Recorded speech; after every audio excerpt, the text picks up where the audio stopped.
This past week was eventful, but also very frustrating. So we got new beta software across the board, along with the iPhone 14 Plus launching yesterday on Friday. So in this episode of Apple Weekly, we're going to talk about why iOS 16.1 Beta 4 is frustrating, some new features included with the software, and when to expect the final release, and iOS 16.0.3. And then after talking about the software side of things, we're going to discuss the upcoming iPhone SE 4, how crash detection has already worked in a real-life scenario, why the iPhone 15 will almost definitely cost more, how Apple is copying Google Pixel, according to Google, and more. And as always, if you guys want to stay updated with all things Apple, make sure to click that subscribe button down below so you don't miss next weekend's episode. All right, so first up, let's talk about some additional features and changes included with the latest version of iOS 16.1, which was Beta 4. And easily the most controversial change included in this fourth beta was the outline around the dynamic island. So I'm going to change this wallpaper to a darker color, and you can see up top, now we have this outline around two different actions in the dynamic island. So you can see we have our music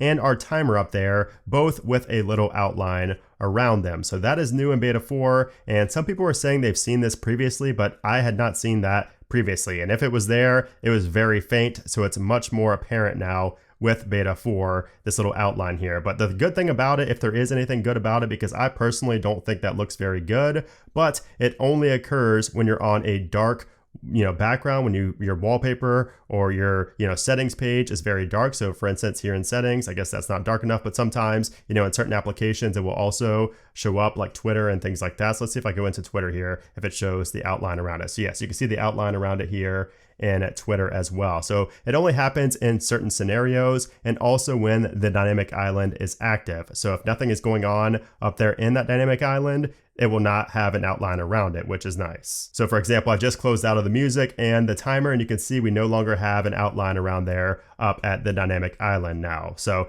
that is all new here in Beta 4. I'm sure we will continue to see tweaks to that over the next few betas, but that's what it's looking like right now with iOS 16.1. Let me know what you guys think about that outline. Do you like it? Do you not like it? Let me know your thoughts down there in the comments. Something else changed here in Beta 4 is that when we have the depth effect turned on the lock screen, we can now cover up more of the lock screen clock than we could previously. So before, it was kind of just limited to like a really small part of the time right there, but now you can cover pretty much an entire number right there, which obviously, that could be a bug. I'm not too sure, but it's nice to at least have the option to do that if you wanted to. But nonetheless, you can now cover up more of the clock with Beta 4. We also have another change in the App Store. So now if you go to buy something in the App Store, you will notice some differences here. So the Apple Pay is a little bit bigger and more prominent. And also we have the white background here behind the app name. The charge is different. It now says $3.99 one charge, whereas before it just showed price $3.99, and the account was moved to the bottom instead of being sandwiched between the two. And also we have the purchase button, looks different as well. Oh, and also there's an X instead of a cancel in the top right. And if we head into our settings and go down to accessibility, and then to touch and to assistive touch, and then go to customize top level menu, you will see that the icon in here, the glyph icon for the iPhone, now shows the dynamic island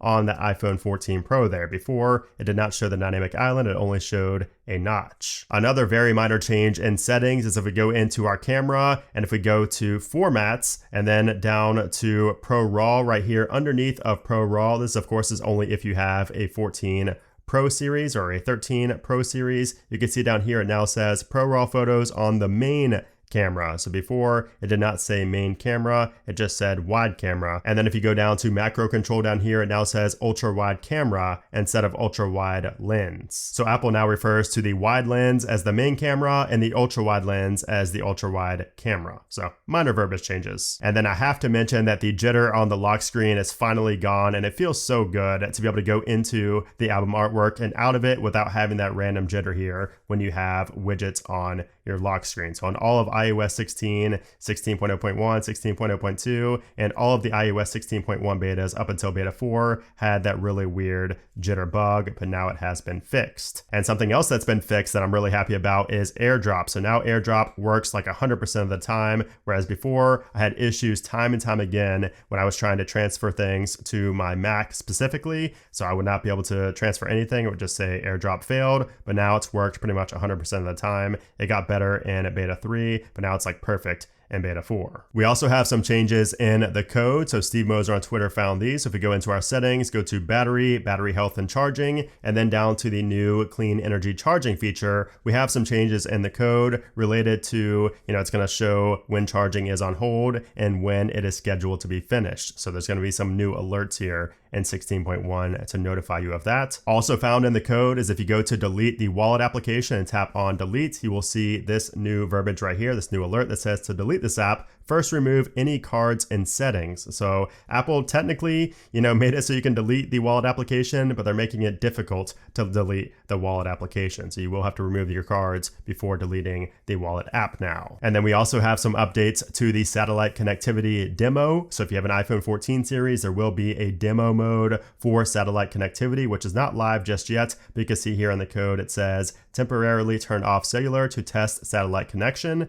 iPhone won't be able to make calls or connect to the internet while testing satellite connection. And then you can see we will have new glyph icons or new symbols up in the status bar and dynamic island, indicating that we are using emergency SOS via satellite. And then if you're into testing the beta firmware for the AirPods, there was just a new beta firmware released for the AirPods, AirPods Pro, and AirPods Max. The version number is 5B5040C. And Apple has not published any release notes about this beta version, but I'm sure we will see the final release pretty soon. It probably will coincide with iOS 16.1. All right, so now let's talk about some iOS 16.1 bugs. More specifically, bugs that were just introduced with beta 4. And the first one is every time I pull down my control center, you will see these home icons kind of glitch out every single time here on all my devices where I'm running this.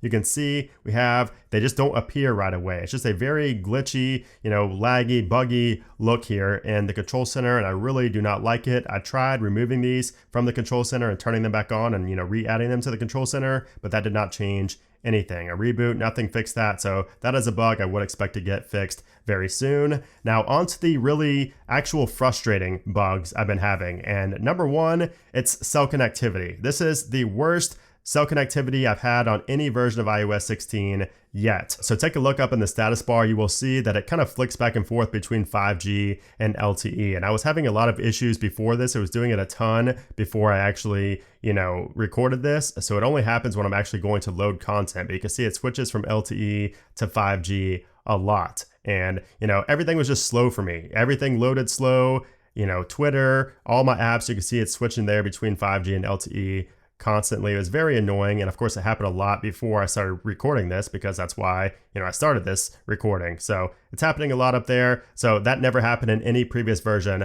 of iOS 16 except for here in beta 4. And I've had just overall really slow speeds. I've had drop calls. People are cutting out much more than they have in previous versions. So something happened to cell connectivity with beta 4. I'm not sure what it is, but I hope it gets fixed ASAP. And you may have thought that that was the most frustrating bug I've had so far, but no. The worst bug I've had here on beta 4 has been the drastic battery drain, like horrible battery drain, like I have not had at all in like probably a year at least. So if I go into my battery here and I take a look at my charts, you can see it dropped drastically right here. Look at that decline right there. And if I tap on a random time, you will see that my home screen and lock screen is always using a good amount of my battery. Sometimes it would be using, like that would be the only thing. Look at this, 32% is coming from the home screen and lock screen, even though I only used it for 15 minutes. And I have things like Find My, just random things, just using a ton of battery. Every time my battery drops, the home and lock screen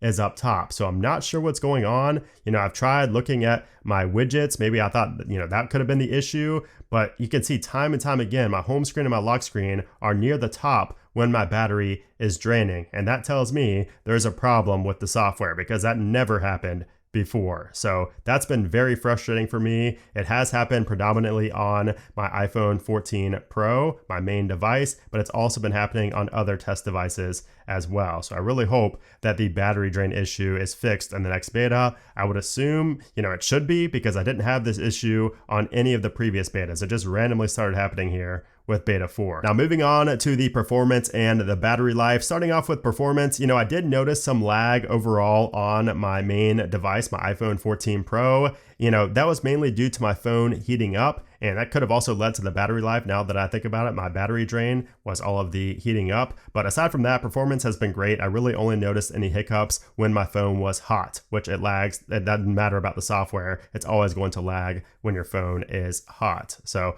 all in all, performance pretty good here on 16.1. And then as far as battery life goes, I just told you guys about my battery drain bug, so I can't really say too many good things about battery life here, although I will say that betas 1 through 3 had decent battery life. It wasn't near iOS 15 levels, but it was a little bit better than 16.0.2. So overall, don't expect big battery, gains, but also keep in mind that you could face battery drain. So hopefully that does get fixed. I'm confident that Apple will fix that before pushing out a final release. They usually do, but we'll have to wait and see. All right, so now let's talk about what to expect next from Apple. So next up should be iOS 16.1 Beta 5. So we are on a weekly release schedule, so I would expect that early next week. Now keep in mind, Monday is a holiday, that is Columbus Day, so I would not expect anything on that Monday, but we could get the release of Beta 5 on Tuesday or Wednesday, the 11th or the 12th. We could also be seeing an iOS 16.0.3, so this has been showing up in analytics around the web, so we could be seeing that sometime, maybe next week or the week after. I think the week of the 10th or the 17th would be the only time that we would see a 16.0.3. If it doesn't come next week or the following week, I don't think we're seeing it at all. So keep in mind, we could see that very soon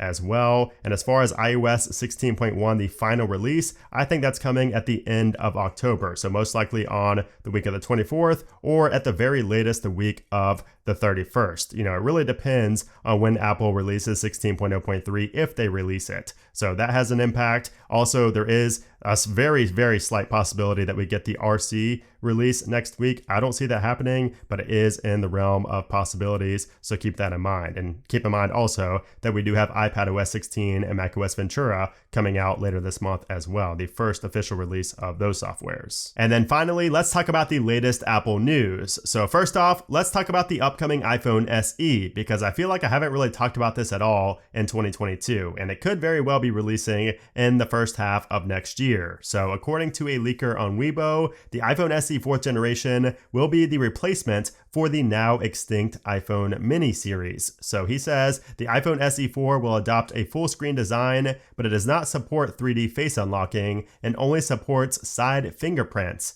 The price is expected to be 4,000 to 5,000 yen. So this lines up with previous rumors, but as always, take these with a big grain of salt, especially when it comes to the fingerprint sensor being on the button on the side. And then remember last week when we talked about Apple declining TSMC's proposed price increase? Well, it looks like they've reversed course and now have accepted TSMC's offer, even though it's higher than they wanted to pay. According to the Economic Daily News, TSMC plans to raise the price of 8-inch chip wafers by 6% and 12-inch wafers by 3 to 5%. So Apple is finally feeling the effects of the chip shortage and inflation in general. So expect prices to potentially increase next year for the iPhone 15, especially if they also adopt the USB-C port. And another reason I say to expect price increases next year is because the A16 chip that was used in the 14 Pro series this year cost Apple more than double what the A15 costs. And I doubt that Apple is going to use the A15 again for a third year in a row. So it's pretty likely that we're going to have A16 at least across the board next year. So according to Nikkei Asia and the recent iPhone 14 Pro teardown, the new A16 Bionic chip cost $110 to produce, which is 2.4 times more expensive than the A15 chip in the 13 Pro and the 14 models. And the reason for this big price increase is mainly due to the fact that it's based on TSMC's 4nm process, whereas the A15 is based on the 5nm process. So I'm taking early predictions on how much you think the iPhones are going to cost next year. And then speaking of the iPhone 14, that new crash detection feature that a lot of people bashed and said it was kind of useless has already done its job in a real world scenario. So a passenger's iPhone automatically alerted emergency services to a fatal car crash in Nebraska at 2 a.m. where there were no other cars or witnesses nearby. So unfortunately, the car did hit a tree with 6 people inside, slide and all 6 of them died. But imagine if somebody was alive and, fighting for their life with no way to call the police. And actually somebody was in critical condition and was able to be taken to the hospital, where they did later die. But, if the iPhone wasn't there and didn't alert first responders, she probably would have died at the scene. So this feature is awesome, and it's a good thing to have, but you just hope you never need it or never have to use it. And then what's your first reaction when you hear this statement? Apple is getting their ideas for the iPhone from the Google Pixel. Yeah, that's basically what they said while unveiling their new Pixel 7 phone this past week. So here are some quotables from Google's Vice President of Product Management. So he said, "Pixel has always been a leader in smartphone innovation. We take it as a compliment when others in the industry follow our lead, like the always-on display and at a glance, putting useful information right on your lock screen. We introduced car crash detection 3 years ago, along with safety check and emergency sharing. It's an amazing track record of pioneering features that were first on Pixel." So yeah, it's one thing to say that you had features first. That's obviously something you can prove, but to say that you're pioneering features and that Apple has followed your lead